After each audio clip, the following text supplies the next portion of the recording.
Hello, everybody. It's that time again where I upload a video talking about things that people don't care about.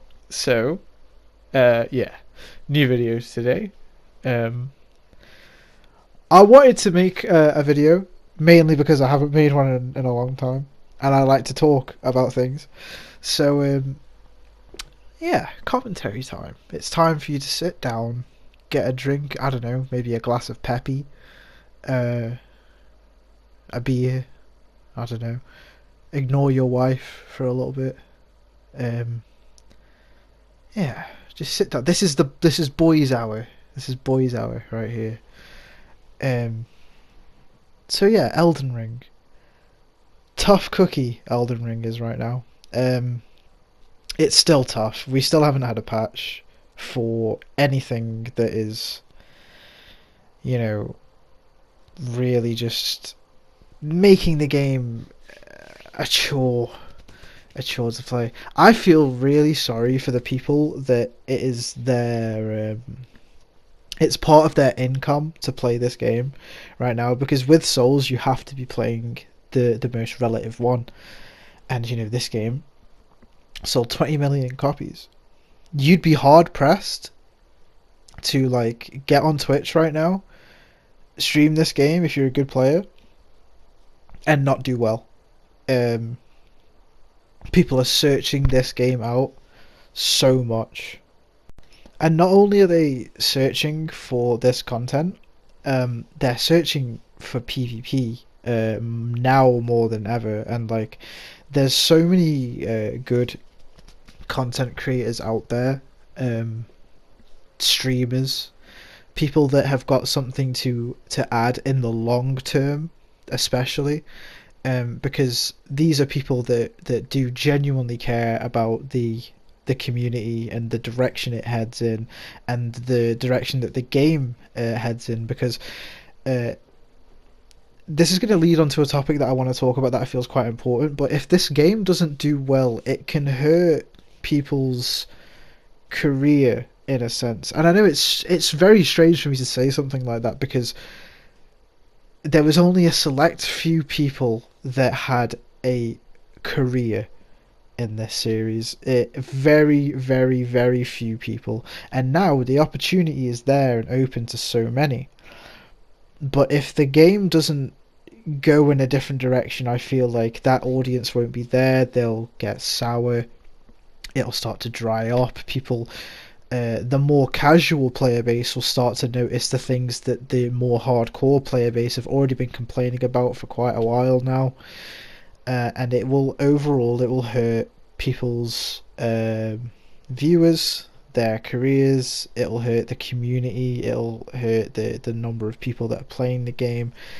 And I wanted to talk about something that, in my opinion, is an issue. Um, and it's more directed towards the people that are making the content. There's a lot of people out there. I'll name a few. Steel. Steel has gone out of his way to make some videos that genuinely are helpful to the community. Same with G9. G9, when he streams, he's very helpful to everybody in his chat that asks him any kind of questions.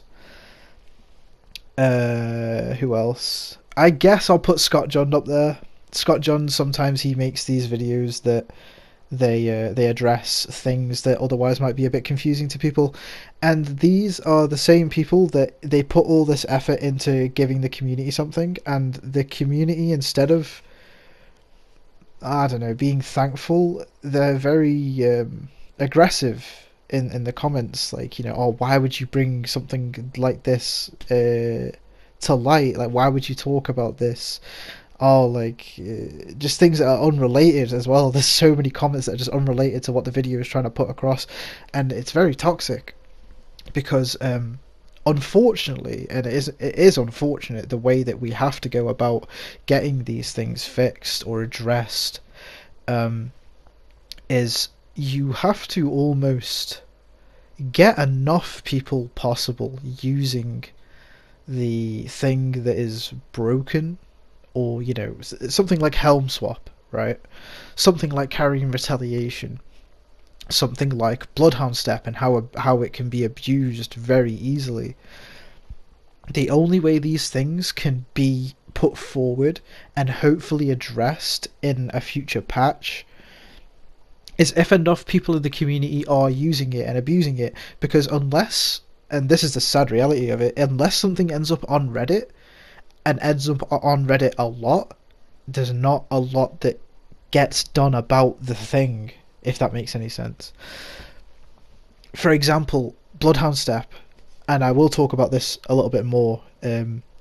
Bloodhound Step is on Reddit, but for all the wrong reasons. People are in love with Bloodhound Step. I've genuinely seen posts of people loving Bloodhound Step because it looks cool. It doesn't matter the practical use and how it goes about literally breaking aspects of the game, not just in PvP. Because if you're going to look at this, you have to look at the PvE because that's their main focus. It's just all over Reddit for all the wrong reasons, and that's what scares me the most, because when you have these content creators putting content out there, it always gets in the hands of the casual player, and they see it in a completely different way than the way it's being brought to the community, because they, it might be their first game, their first Souls title, so they don't see the reason why you would put something so overpowered as Carrying Retaliation, Bloodhound Step, Helm Swap, why you would talk about these things. Surely you want as little people using them as possible. That's not the case with these games. Dark Souls 3, it took a lot of coverage for that game to have the patches that it did have. Karthus was so dominant for so long. They only nerfed Karthus, get this, from the release of Dark Souls 3, Karthus got nerfed in DLC 1. That's how long it took for Karthus to be addressed. And I'm gonna throw like a rough guess out there, because I'm not 100% sure how accurate it is, but I'm pretty sure the DLC took like 8 months. I'm pretty sure the DLC took about 8 months to come out. Correct me if I'm wrong in the comments, but these things, the sooner they are addressed, the better, and the more they actually plague the game, the better as well. So as annoying as it is to see something like Fingerprint Shield, which I believe was brought up first by Scorch Knight, the Bloodborne guy, good friend of mine, he brought up the fingerprint, and I've seen him take a lot of slack for the fingerprint video. But here's the thing: if fingerprint was found at the end of this game's life cycle, we would be stuck with it. And I don't know about you, I don't want to be stuck with fingerprint. So it's better to have these things brought to light sooner rather than later. Somebody a while ago brought up a good example to me of what's it called? In Dark Souls 3, there's a glitch with a great bow and a crossbow, right? The person that found that didn't say anything about it until the game had had its patches and it stopped receiving updates. And then you had this glitch that is, I don't know how powerful it is, but I know that some people don't like it. But something like that only stays in the game if it's not talked about. So you shouldn't be coming after these content creators that are bringing these things forward, because the only thing they don't like things like Helm Swap, like Carrying Retaliation. They don't like it. They're only putting it out there because the more coverage it gets, the more FromSoft will hopefully address it, and Bandai will address it. I can see why some people would be upset about it. Again, they're probably newer players, but it's important to keep in mind that it's a collective effort with these games, because if FromSoft had it their way, they wouldn't. I don't think they would touch these games at all, because they put the game out typically how they want it to be. You know, Dark Souls 1 could have had so many more patches, but I believe that it was true to their vision, so to say, that it stayed the way it was. And I think that it's partly Dark Souls 3's doing that. The reason why we could potentially have a lot more patches is because of just how popular Dark Souls 3 was. Dark Souls 3 was so popular and in the hands of so many people, and so much interest was shown, and so much of it was covered by these Dark Souls 3 streamers and content creators, that it would have been a very bad decision for them to have not done something about the way the game was. Because, like I said, the game was bad at release. If you played it at release, you know how fucking bad it was. It was very, very bad. And so, coming off that, I want to talk about the community right now is really just like in such a bad place, because the game is so littered with these things that, like I've said, it's right that they are put forward, because people needs to get their hands on them. It needs to be abused, it needs to be addressed, and the only way that can happen is if people talk about it. Now, the problem with that is it's how long are we going to have to sit through this crap just to get a patch? The community is, for the lack of a better word, suffering. It's really bad to go into somebody's stream and just like they're trying so hard, because like I said, for some people this is their career. It's so hard for them to play it sometimes. You can tell, you can hear it. It's so frustrating because you can be a fundamentally better player in this game, and you know, most of the time you will come out on top. But there are some things in the game that just like, if they weren't being used, the result would be completely different. Like, it's so hard to be the fundamentally better player, but due to the way that things are, the line between the good player and the average player is very, very blurred. Just due to the general balancing choices and the way some setups are just really overpowered. Things like dual pike, dual nagi, dual spears in general, you know, turtle, frost and bleed, you know, like just all of these things that are very oppressive. But I just wanted to say very quickly, with confidence, I can say that these games get better. I've played all of them. The only one I didn't play when it released was Demon Souls. I think I've said that before. From Dark Souls 1, 2, Bloodborne, 3, you know, I've watched them go from what they were to what they then became, and they are all playable in their own right. You know, they need the time. They really need the time. Trust me, this is not much different from what we have had in the past.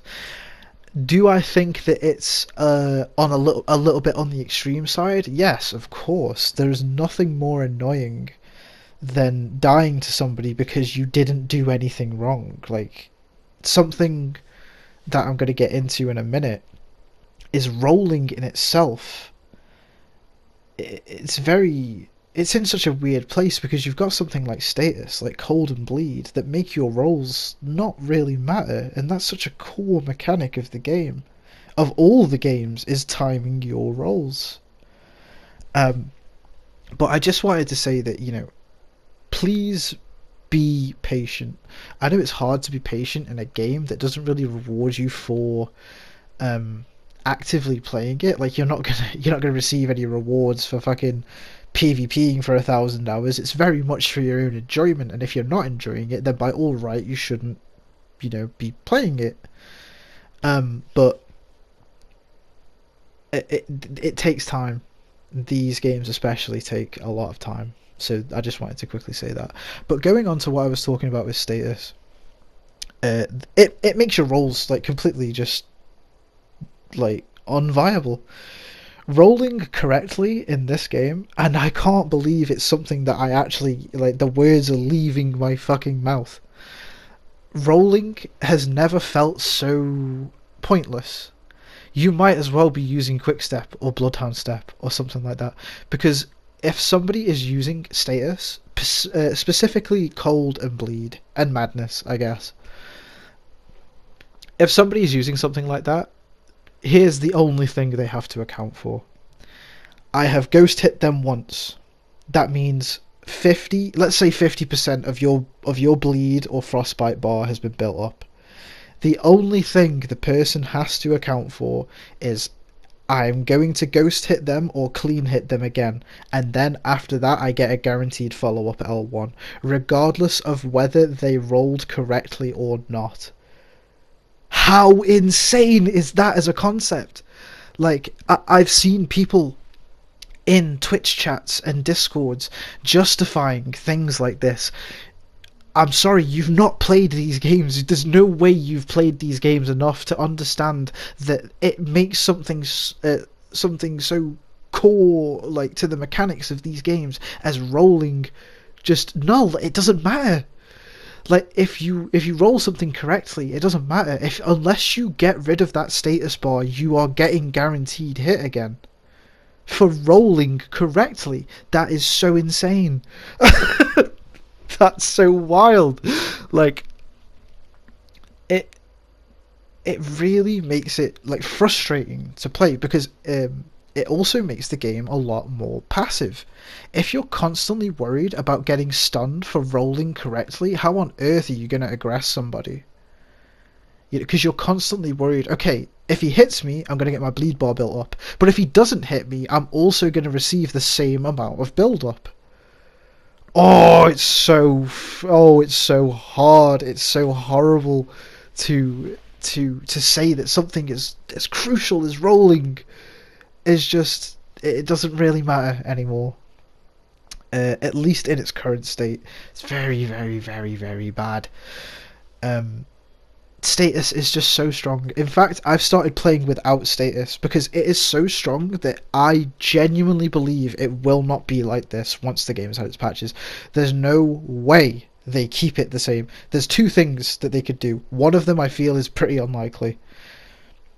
Status as a whole is nerfed. At least its build up. I don't mind its damage. I do not mind its damage. But you should not be getting status off of 2 hits. It's so bad because, like, you get ghost hit again. That's a guaranteed stun. That's a guaranteed follow up. Like, it's too much. You can't have that on something that builds up so quickly. So, two things. Status will probably receive a build up nerf. That's at least how I would do it. Or they keep the status as it is, which I do not see that happening. It's so strong that I can't possibly see them not touching status build up. Or they remove the stun off of Cold and Bleed, which is something I very, very highly doubt they will do, because it's very unlike Bandai and FromSoft to just remove a mechanic straight away. Just straight up just remove it. The only thing that they removed in one of the patches, they removed a set of armor. Why? I don't know. But, like, that's as far as they go to, like, removing stuff like that. I very much doubt they're going to remove stuns on proc. I think the only reasonable way of doing it is just there needs to be a build-up nerf. Because as it stands, if you're power stancing especially, it's double the build-up. It's too much. It trivializes rolling, for crying out loud. Like, it's so bad to the core gameplay. And something as simple as timing your roll has been a part of the series since the jump. Since the very start, timing your roll was so important. It's not just a Dark Souls 3 thing, because roll catching, for some reason people think roll catching just started in Dark Souls 3. It's not like that. It's been a part of all of the games. And in this game, it's the only installment in the series where rolling. Let me preface this by saying it's not all rolling. Like, rolling in the game, is good. Like, timing your roll is important unless status is involved. Do you see what I'm saying? Like, that's the problem, is status. It's not the rolling, it's status. Making it so that your rolls don't really matter. And that's not what these games are about. And now I want to talk about Bloodhound Step again, because we have more information about Bloodhound Step. So, I was browsing Twitter, and a lot of people have already seen this. They probably saw it before me, but, I'm going to talk about it anyway. Bloodhound Step is active in your iframes. Once you press Bloodhound Step, your active iframes are active 94% of the time. This was found by PC data miners that they go into the files, they do the little thing, they go into the files and they see the raw numbers of things, and they found that your iframes on Bloodhound Step are active 94% of the time. Top this with any kind of latency, because that's just the raw number. That's not putting it into practice, right? Put latency on that. For those of you that have played Dark Souls 3, that are Dark Souls 3 veterans, you understand that latency in that game made it torture. Absolute torture to play that game sometimes. So imagine having 94% active iframes on top of even medium latency. I don't think you're going to hit that person. It's very... it just strengthens the argument that Bloodhound Step is a bad Ash of War. It's not so much that I want to see it balanced correctly. I don't want it in the game full stop. It sounds very selfish, but I make these videos with my opinion, and it is in my opinion that Bloodhound Step is garbage. I hate it. I hate that fucking Ash of War. It doesn't belong in this game. And if you are going to keep it in the game, you have to do something. Its iframes need a nerf. It needs an iframe nerf, and its FP cost needs to be way more than what it is, because it's ridiculous. It's one of the least.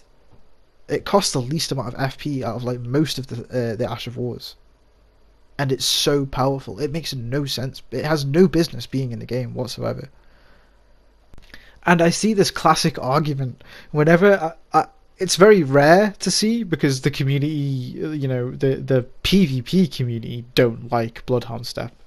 It's that's no,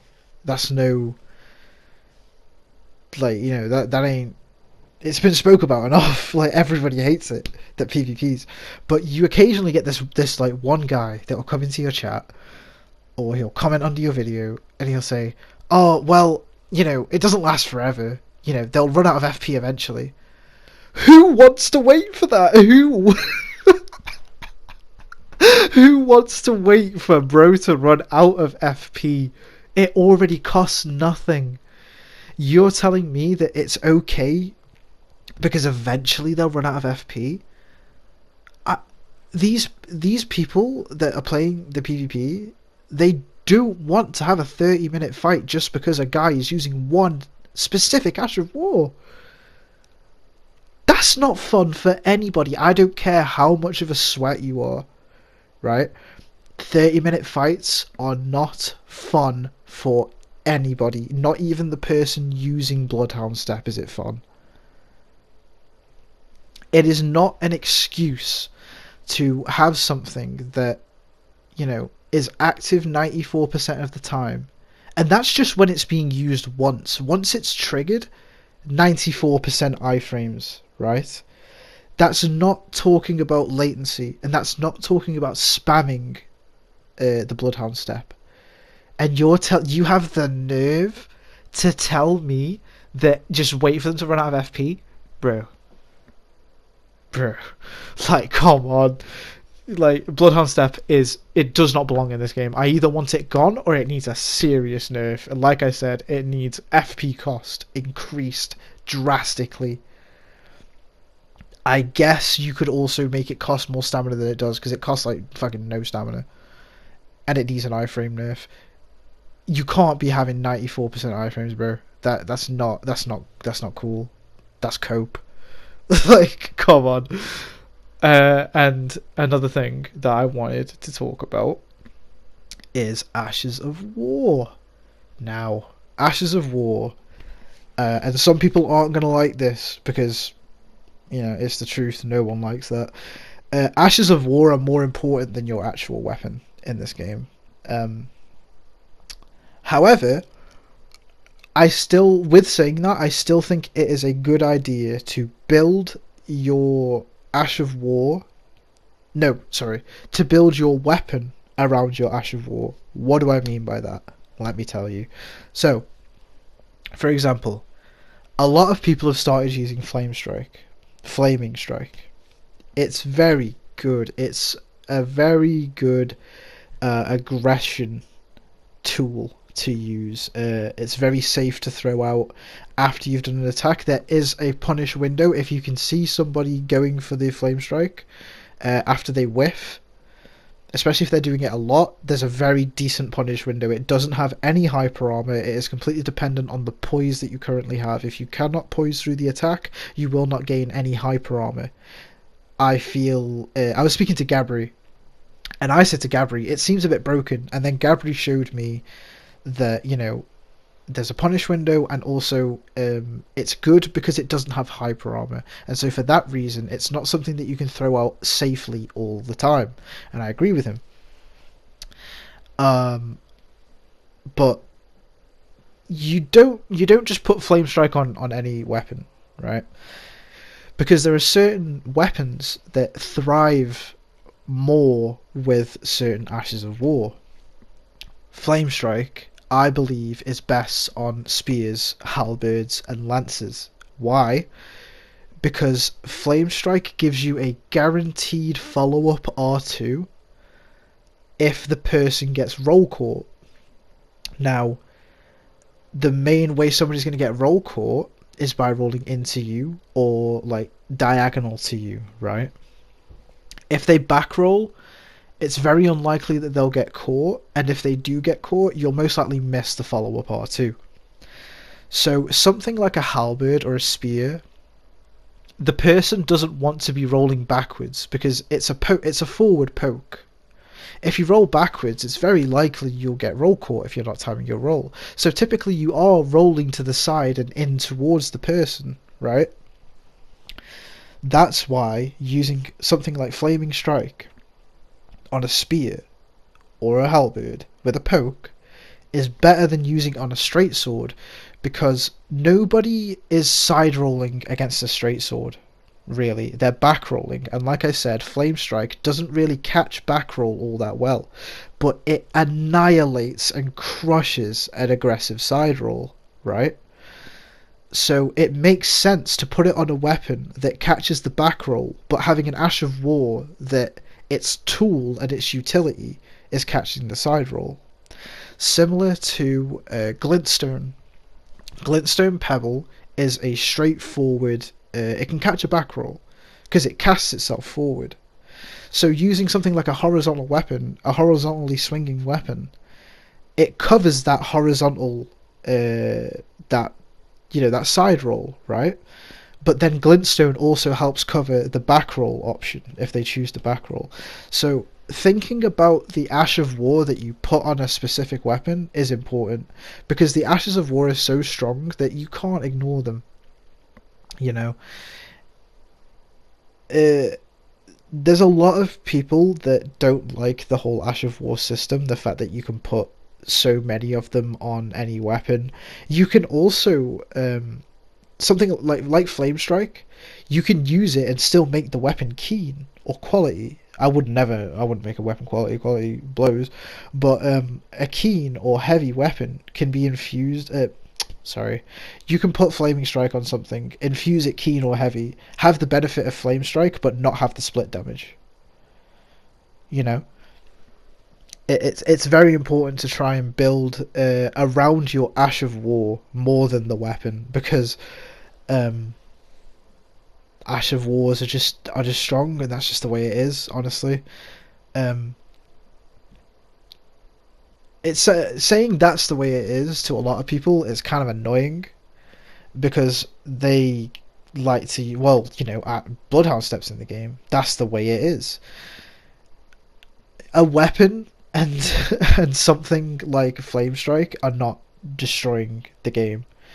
Um, Ashes of Wars are there. Some of them are way stronger than, like, Bloodhound Step and Storm Stomp. Oh, let me talk about this. This was really funny. Okay, so I was in a Discord. I won't say which Discord, because I like the whole concept of it. So I'm not gonna like. It's nothing to do with the actual like concept of the Discord. Okay, so I put a comment up saying, because Storm Stomp is very, very, very, very, very powerful. Storm Stomp is like Flame Strike, but it is always a guaranteed follow-up with Hyper Armor. So it's a reactionary Ash of War. As soon as you see somebody coming into you, or you whiff, it's very, very safe for you to do a Storm Stomp. Unless you absolutely know that they're going to, like, throw a knife at you, or they're going to do like a ranged Ash of War, Storm Stomp is very, very good, because you can whiff an attack, have almost instant Hyper Armor activation, and if they choose to roll into you, or even if they just mess up their roll timing, it's a guaranteed follow-up. And I suggested having 100 Poise, because it tanks Flame Strike and it tanks Storm Stomp. And to my surprise, it was met with very little, support.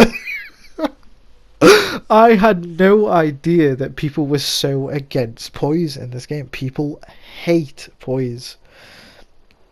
I'm very much like not too sure myself about Poise. Being a Dark Souls 1 player, I understand Poise more than, you know, most people would. So it's not too much trouble for me to, you know, count Poise. Counting Poise is something I've been doing for years in Dark Souls 1, you know? For some people, it's something that they're going to have to build into their playstyle. And I saw somebody say, well, you know, if instant backstabs were in the game, I'd be okay with Poise. And a part of me also agrees with them, but another part of me says it doesn't need to be something as instant backstabs. I think Poise is good. It's just that backstabs are worse than they were in Dark Souls 3, and in Dark Souls 3 they weren't that great. You know, they were a lot harder to pull off in Dark Souls 3. I don't think anybody's arguing that point. You know, in Dark Souls 3 they were a lot harder to pull off, so it felt very rewarding when you got a BS. And in Elden Ring they made it just so much worse. The amount of times my jaw has dropped when I thought I should have BS'd a guy is like, I can't count anymore. Like, all my friends daily jaws just dropped when they miss like BS's that the person was still in recovery, and the whiff will just go through them. And it's like, bro, just cope. Like, BS's in this game suck. What was my point? What was I talking about? Oh yeah, the Discord. So I received like a bunch of downvotes, right? And then I ended up having conversations with people that disagreed, because, you know, I like to get people's opinion on things. If I'm wrong, I want to talk to you about it, you know? I want to get where you're coming from, you know, because the worst thing you can do is, you know, not listen to other people, because you never know if somebody's going to bring up a good point or not. So I was talking to these people, and so, like, one of them was very nice. His name was Base Cannon. He gave me actual numbers, actual sheets, and like video evidence and stuff like this. And then there were other guys in there that was just like, oh, well, I don't like it, pee pee poo poo. So, it's so tough. It's so tough sometimes in this community. I put out a tweet, I said, you can give people hard evidence to further strengthen an argument, a constructive argument, and people will still turn around to you and say pee pee poo poo. Somebody said that dual spears are not that bad. And I'm going to end on this so you guys can just, meditate on it. Somebody said dual spears are not that bad. And I thought to myself, you know what? I have a difference of opinion in what this guy said. But I want to know, maybe he knows something I don't. So I gave him the benefit of the doubt and I said, okay, can you tell me in detail, please, because I would like to know, how do you counter power stance spears? And it said he was typing, and all he said to me was, "These nuts." And that was the conversation. Anyway, that's the new episode. I hope you all have a great time. Yeah. Bye bye.